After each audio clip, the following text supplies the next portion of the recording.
Penantian panjang umat Islam Indonesia untuk bisa menunaikan ibadah umroh ke Tanah Suci segera terwujud.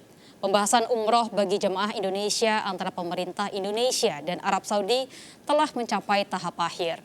Biaya umroh masih merujuk harga ketika uji coba pada November 2020 lalu.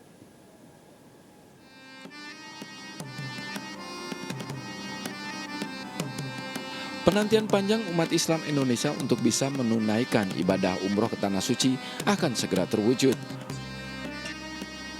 Pemerintah Indonesia dan Arab Saudi telah memasuki tahap akhir pembahasan mengenai prosedur serta persyaratan kesehatan untuk pelaksanaan umroh bagi jamaah Indonesia. Ketua Umum Dewan Pengurus Pusat Ampuri, Firman Muhammad Nur menyebutkan biaya umroh masih merujuk pada harga ketika uji coba pada November 2020 lalu, yakni sekitar 26 juta rupiah. Namun biaya umroh akan disesuaikan bila ada kewajiban karantina 5 hari sebelum keberangkatan dan sepulang dari Arab Saudi. Ampuri juga berkoordinasi dengan Kementerian Kesehatan untuk memastikan ketersediaan vaksin booster bagi calon jemaah umroh yang sebelumnya mendapatkan vaksin jenis Sinovac. Pemerintah Saudi Arabia mewajibkan booster 4 jenis vaksin yang direkomendasikan, yakni Moderna, AstraZeneca, Pfizer, dan Johnson & Johnson. Memperlakukan tidak ada kewajiban karantina bagi jamaah yang sudah bisa datang dan membuktikan bahwasanya mereka sudah melakukan vaksinasi lengkap dari 4 jenis vaksinasi yang mereka rekomendasikan: Moderna, AstraZeneca, Pfizer, dan Johnson & Johnson. Jika sudah memiliki lengkap vaksinasi dari 4 jenis ini, kemudian dengan PCR negatif, ketika mereka tiba di Saudi Arabia, mereka langsung menuju ke Mekah untuk melaksanakan umrah atau ke Madinah untuk menziarah ke makam Rasulullah atau beribadah di Raudhah.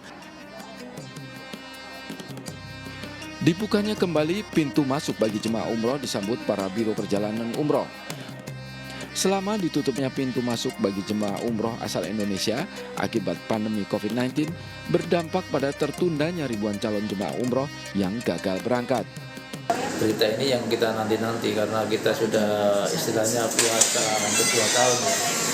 Kita puasa hampir 2 tahun dan tentunya juga yang sama jamaah juga menanti dibukanya umroh ini. Kita sekarang sedang mendata jamaah kami, siapa saja yang sudah siap berangkat, karena kan memang dalam penantian ini kan selama sudah 1 tahun lebih ya, mungkin ada yang hamil, ada yang mungkin lagi sakit, atau bahkan ada yang meninggal dunia.